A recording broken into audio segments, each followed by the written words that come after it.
Welcome back to the Tomahawk. I'm Mike.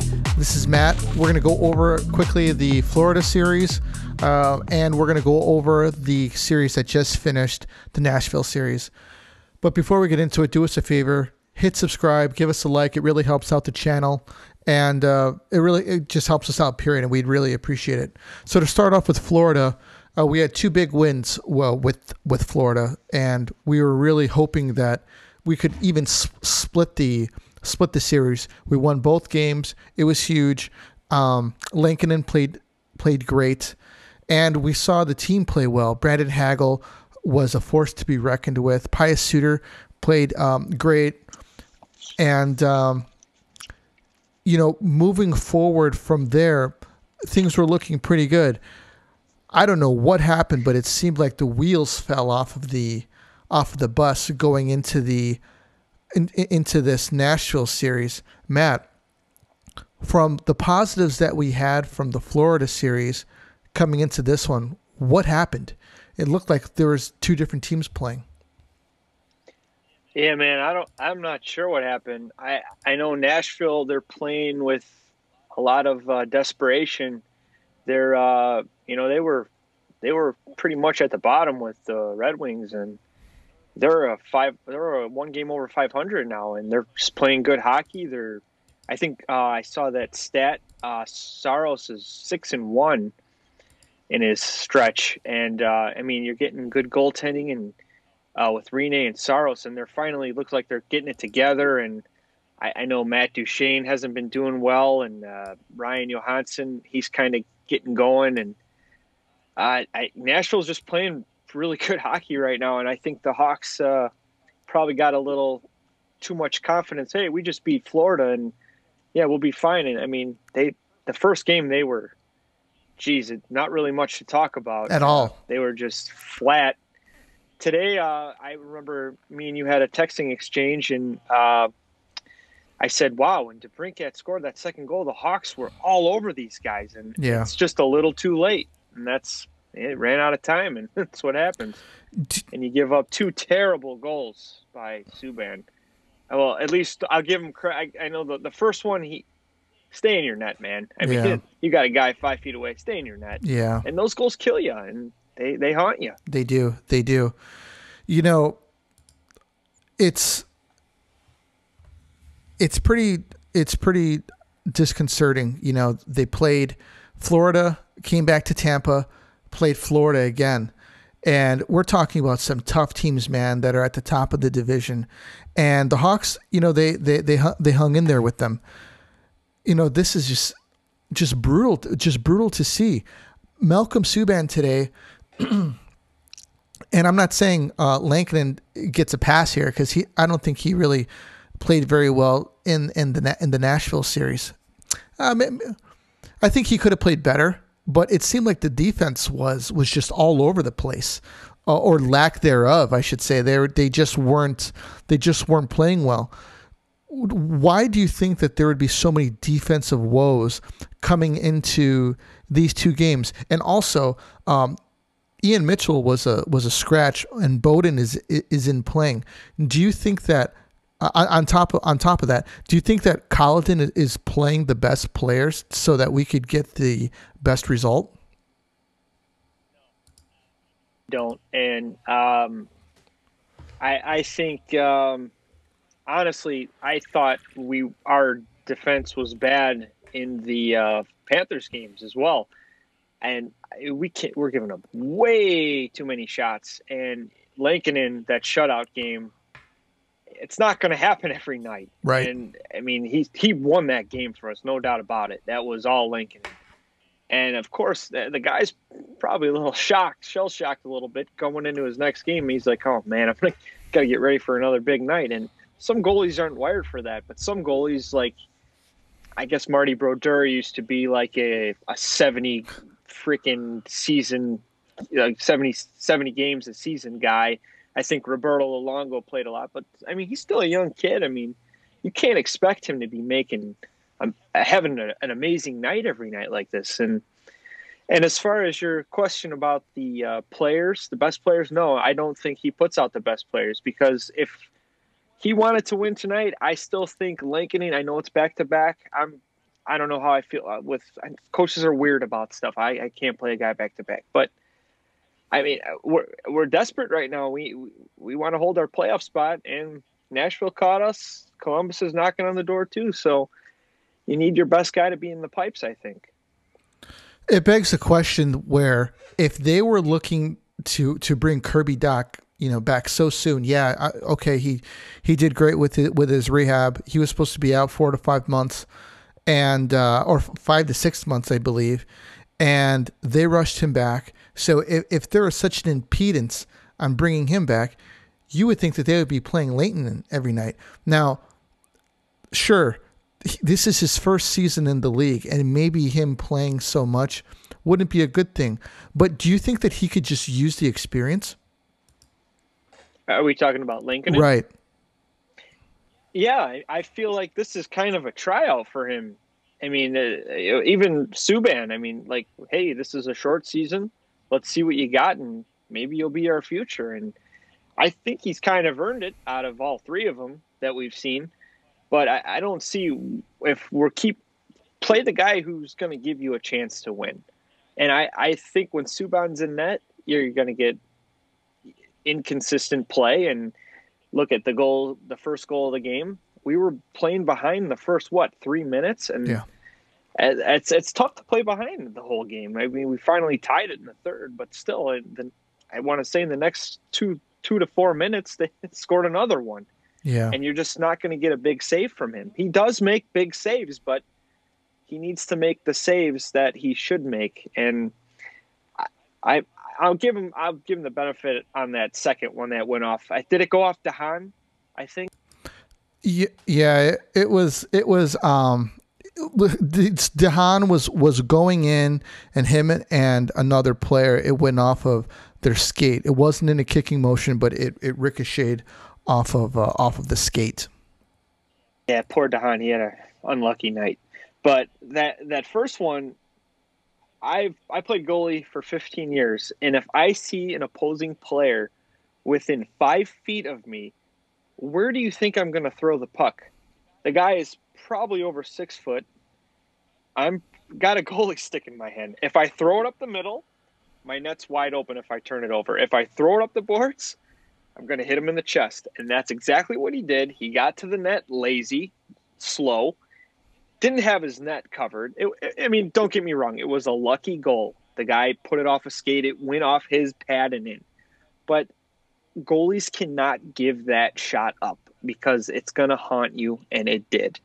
And you just can't ever give up a goal behind the net. My coach would pull me if I gave that up in high school. I got another question for you. So off of the third goal, the Dach passed it to the middle. It ricocheted off of Zadorov's stick, and then it went to Nashville. Do you think that goal was Dach's fault? No, because Kirby Dach grabbed the open man, and that's the job of the center. And I think that's on Zadorov because did he turn the puck over? Well, what happened is Dach passed it in, and then it went off of Zadorov's stick, and then it went to a Nashville player. And he was wide open, right? And then they did that passing play, and then Josie, trying to remember. Josie, the captain. Yeah, he came in through the middle and shot it. No, I don't think that's Dach's fault, because if Dach left that man open who was going to the opposite side, it would have been his fault if that guy had got the puck and scored, because the center has to cover the slot, and that's what he did. Actually, if we're going to be going over responsibility and assignments, that defenseman, which was Yossi, is the winger's. That's his assignment. Right. I don't know who was on the wing, but it looks like the Hawks might have been in a change at the time. I'm not sure. I'll have to look at the goal if I can in the next couple seconds. But the wingers, that's their job. Their assignments are the point men, and I guess Kirby did the right thing, and it's lucky. That's why that guy's a good defenseman. He knows when to take a chance and step in, and he buried it. And I don't blame Subban on that one at all. That's just shitty assignment playing by the Hawks, and they left a winger left his man wide open, and he's an elite defenseman who could score goals, and he let us have it. Yeah, in saying that was, talking about assignments, I think that's the left wing's responsibility, and I think that he was out on a change. But I have to call out the commentating on this, because when you listen to a Hawks game and Olczyk and Foley are calling a game, now I'm a big fan of both. I like them both, but they will never ever fault the goalie or anybody or on a goal ever.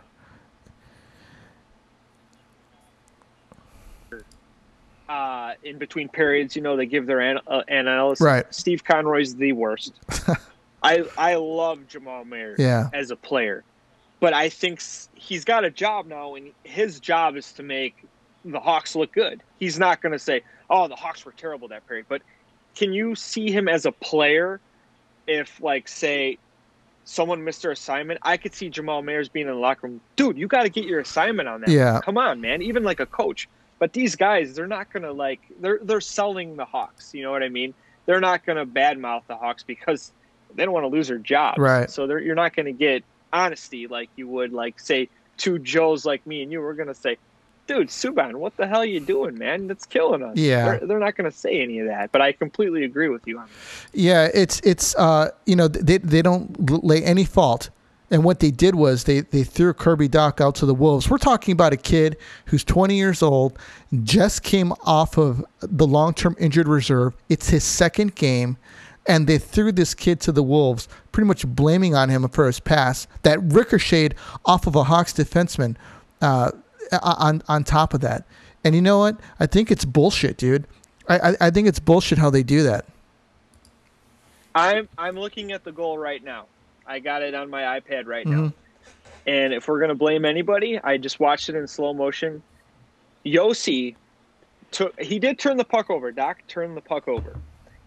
But Brandon Hagel, that was his assignment. And Yossi looked. Hagel knew he was caught because he turned the Jets on to try to catch him. I just watched it.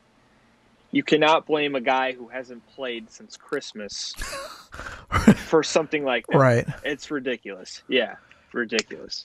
Yeah, with two teams trying in a playoff hunt, and he gets dropped right in the middle of it. Fresh, he just rehabbed, Yeah, it was Olczyk. I feel like every time he was like yelling, like, too many men. Did you notice that? Like, he did that in the last game too. Times. I'm like, dude, really? Like, they change on the fly sometimes, but if the puck actually hit the guy getting off the ice, they're going to call it too many men. But very rarely they're going to call a guy changing like a little slower than usual because there's, say, 6 guys on the ice. But I'm like, man, this guy's like crazy about this too many men call. He kept going on and on about it. Yeah. But I like Eddie too. But sometimes I've said this before with Foley. I feel like those two are like two buddies just having a good time, and they're goofing off a little too much. And it's like, come on, guys, let's call the game and get the names right. Right. Let's call the guy by his right name. Sure. So moving forward, we have the Hawks are going to play. Who are they playing next? Carolina. That's right. So they're playing Carolina next. That's going to be obviously a huge series because it's just from now on until the playoffs. I mean, it's just on for them. It was a rough March, and it looks like it's going to be another rough April for them. Going forward, they have to put the best players on the ice, and everybody needs to play well. Give Kirby Dach the benefit of the doubt, but if he's not up to speed, then he needs to be playing on the lower lines, and not on the top lines. Do you have any NHL news? Anything like for the sin bin to move forward? Because it's just it's just brutality. Just thinking about this last game, I'm sure a lot of people who are listening watched the game, and I'd like to hear what you guys have to say in the comments, because it was pretty bad, but it's time to move forward. What do you got, man? I just want to give DeBrincat credit, because I thought he was really trying to get that hat trick the last 7 minutes. He was playing good, and he had that second goal was a beauty. But other than that, I agree with you. Let's just move on, because honestly, we should have had 2 wins there. But anyway, around the league, Aaron Ekblad took a nasty, it was like a collision, and he fell really funny, and he's going to be out for some time. It looks like he might have had a broken leg. It looks like he even was yelling, "Ew, it's broke, it's broke." And I felt so bad for the guy, because I feel like this season he's really kind of turned his game around. He looks real. He's playing real well. He scored a couple goals against the Hawks, and I hope he gets back soon. But that team is starting to get some injuries. They're Aaron Ekblad is a great defenseman for them. They lost their captain against the Hawks, and Barkov, and so Florida could struggle here, which would benefit the Hawks. Other news, I still see that Ovechkin's scoring here in and here out, and just climbing up the list of all time leading goals and everything. And other news, Eric Stahl got traded to the Canadiens. Wow, and he's pumped about that, and I'm kind of pumped for him too. I'd like to see him succeed in an organization that actually cares about winning right now. I know Buffalo is on a terrible losing streak. I think they're at 17 to 16 games or whatever, and that's holy smoke. That's got to be painful for these guys, and they're going to clean house. So expect Taylor Hall to probably be on the road. There's another guy, Monador, defenseman, who even said today he's pretty sure he's on his way out, and he's a pretty solid defenseman. Steve Monador? But I think it's Brandon. Okay. Brandon, yeah, he even said that he's expecting to go, and even when Eric Stahl got traded, he had nice things to say about Buffalo, and just said they're a ways behind. And the GM, Kevin Adams, actually a former Hawk for a season. I think we had him. He said he's doing the right things down there. It's just, they're not getting the wins, and unfortunately that's what you need. And he's not getting them. I've heard some rumors, like we said in the last show, with Jonathan Quick to Toronto. But I honestly think it's just rumors, so we will see. That would be interesting. Jonathan Quick to Toronto. I wonder, because he hasn't.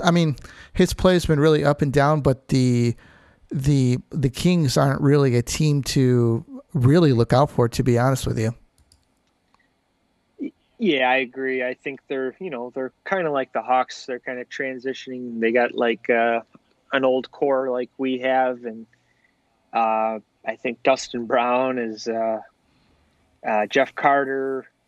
Kopitar is still an effective player. Drew Doughty is a good player, but those guys have got a lot of miles on them, like our guys. And I still feel like Kaner is way ahead of these guys, and he's been playing more games than them. It just shows you how much of a freak he is. He's still putting up the numbers. I think he had 2 assists tonight again. Wow.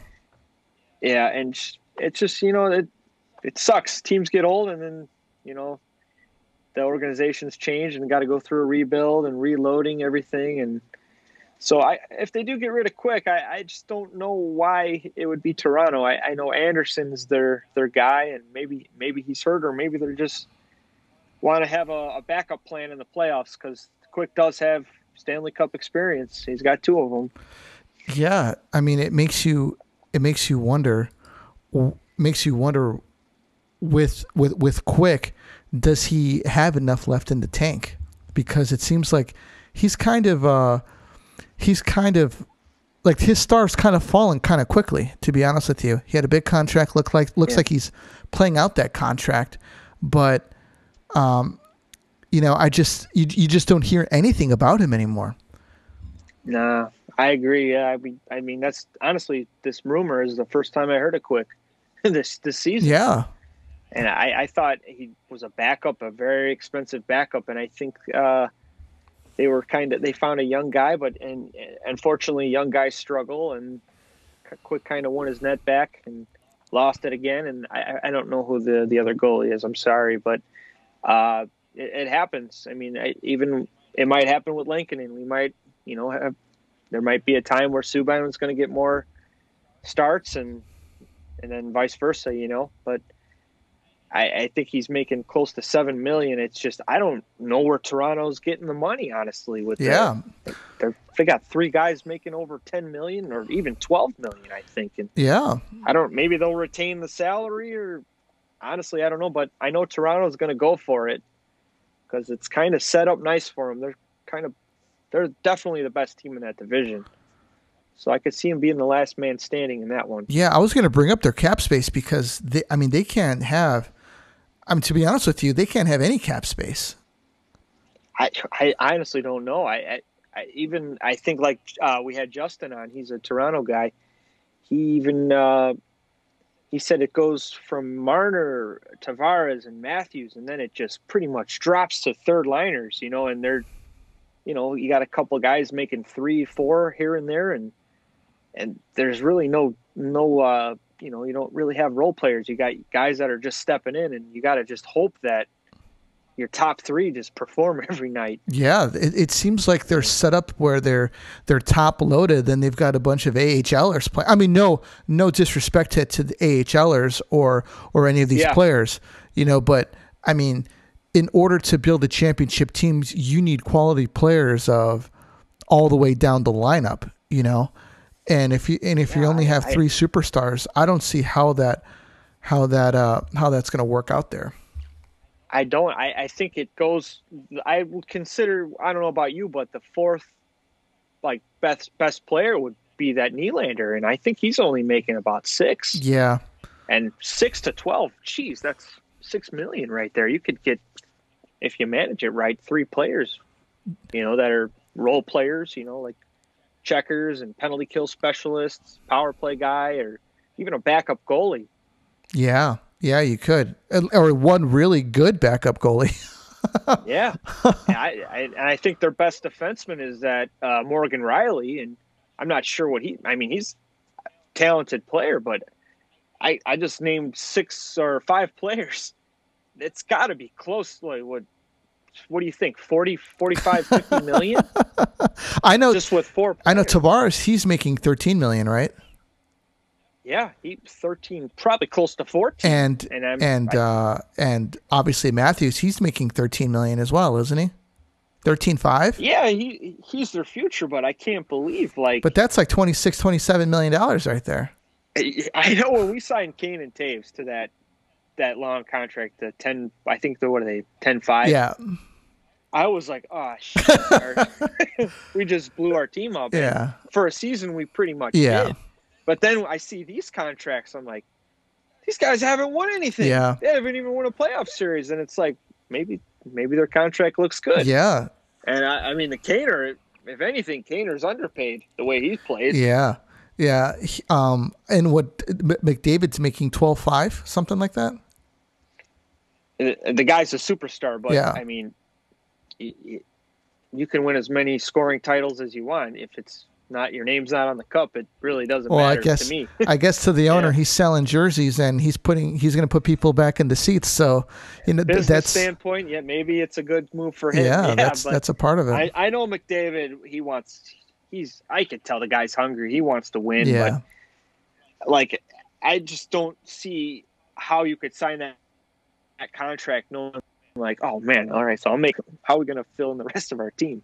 You know? I mean, they don't have a goalie. Their defense is terrible. They're not going to win anything. I mean, we beat them last year. We beat them in the qualifying round.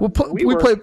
Yeah, you got to admit though that the Hawks played pretty well though in that qualifying round. Thank God, Dominic Kubalik had one of the best games of his life. I think he had 5-6 points the one game. Yeah, but and Taves had 2 games with 2 goals or something like that. Yeah, I mean, but those guys were the first seed, right? Yeah. Yeah, I mean, then we ended up playing Vegas and getting smoked, but Yeah. still, I mean, they're picked to be good every year. You got the two best players in the league. There's no reason why you guys can't. Would you consider Leon Draisaitl one better than Austin Matthews? Yes, I do, because I think that he plays a more complete game. With Matthews, you just know he's going to fire the puck. Yeah. And I think Draisaitl could pass. He could score. And McDavid was out for a while. Draisaitl carried that team. You know what, man? I think Draisaitl's a very underrated passer. It sucks because he's kind of in the shadow of McDavid. And McDavid is so good. But I was happy for the guy when he won the MVP last year because he deserved it. Yeah. Yeah, Draisaitl. I'm a big fan of Matthews, but I don't think he's better than Draisaitl. I don't. Yeah, I saw Draisaitl make a backhanded pass from behind the blue line through two players to practically the slot to another guy in stride, and it was a saucer. It was a beautiful one, man. I couldn't believe he made that pass, and the guy scored. Yeah, he's incredible, and don't get me wrong, Matthews, man, he could fire, like he could snipe, man, even a backhand. And I remember that Hawks game. It was up in Chicago. It was like an 8-7 game. Yeah. Went to OT. Him and Kane kind of traded off the the crowd. That's when I hated. That day was when I hated Matthews.